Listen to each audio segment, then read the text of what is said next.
Hey guys, welcome back to my channel. I know it has been way too long, but I've been busy with school and work and among other things.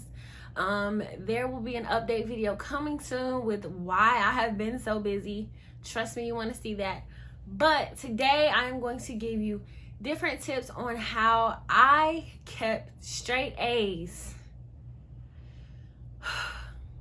this semester. The first thing you need to do if you want to have straight A's is to invest in yourself. You're not going to get straight A's if you're not buying resources, if you're not paying for study apps, if you're not investing in flashcards. You have to invest in yourself in order to be successful. Care about the details. Care about the details. Caring about the details can be as simple as getting an 89.9 if you're on the 10-point grading scale. At 89.9, your teacher is not going to round up to an A, versus whether you took the time to answer that one question or you took the time to go that extra mile in a discussion post or whatever have you. You have to care about the details in order to push yourself to that straight A mentality. Pace yourself. I have this huge book. This huge freaking book, right? And it's got English, it has math, it has all of that stuff in it. But I literally took the total number of pages, divided it by, okay, when do I want to be done studying this book? And I said, okay, shoot, I'm going to do 3 pages a day until my exam. Or I'm going to do 3 pages a day before the week of my exam. You have to pace yourself. Even in classes, you have to pace yourself. You can't say, oh, I'll read that next week. No, set a date and time and also include breaks, which is my next point. You have to take breaks. You cannot study for 6 hours straight or even until 3 in the morning and think you're going to do great.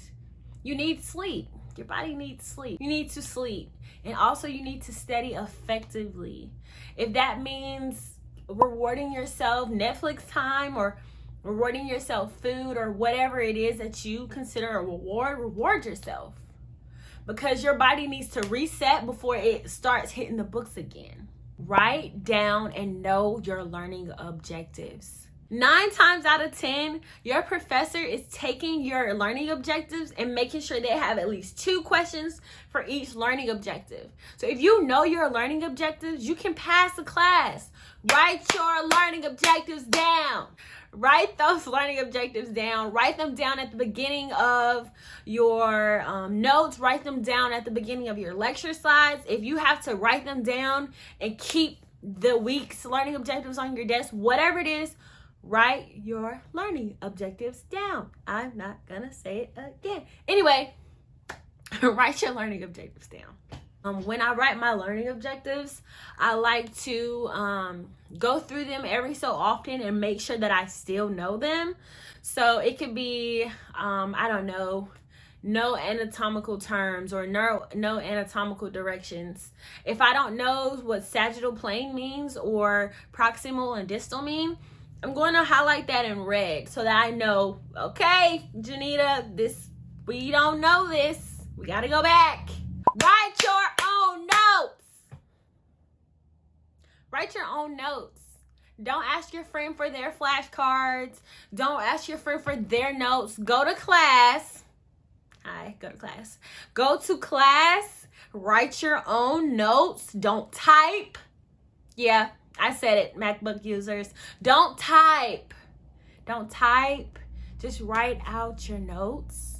Go over them during the day. Go over them at night. Don't type out your notes. The only reason you should be typing is if you're making a practice test for yourself, if you're making a practice quiz for yourself, or you're creating flashcards online somehow. But write your own notes. Write your own notes. Write your own notes. Okay. We are down to our last 2 straight A semester study tips. Okay. So the next one would be to read before class time. Read before class time. Read before class time. Okay. Just read before class time. This also gives you some opportunity, you know, when you're going through that chapter, you get to weed out the hard stuff and the easy stuff. And so that you can focus on the hard stuff, you can write questions you have in your notes. And then that next day you have lecture, you can ask your professor about those specific things. That way you don't try to learn fluff during lecture. You can just focus on the things you know you don't know. My last point, study with other people. I know some of you may think that you study best alone, and even if you do, that's fine. But there are some things that you can get from studying with other people that you will never get with studying by yourself. When you study with other people, it can be as simple as you explaining it to someone else. And it actually registers in your mind, makes sense in your mind. You start to create your own words for how you comprehend concepts. And so that's something, you know, explaining it to someone else can actually teach you in turn. And also, when you study with someone else, you can kind of see their perspective of things and how they learn or how they memorize things, even with their different mnemonics or concepts or silly little things that we do to memorize things. You can get that perspective from someone else. You can't do this alone. It takes a village. It takes a village.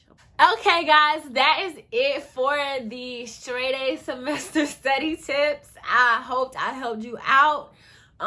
Please take the time to actually do some of these things, even if you don't do all of them. I made straight A's this semester, dog. I ain't never did that. But that is actually it for today, guys. Thank you for watching. Thank you for supporting me. And I will see you sooner than it has been. Okay.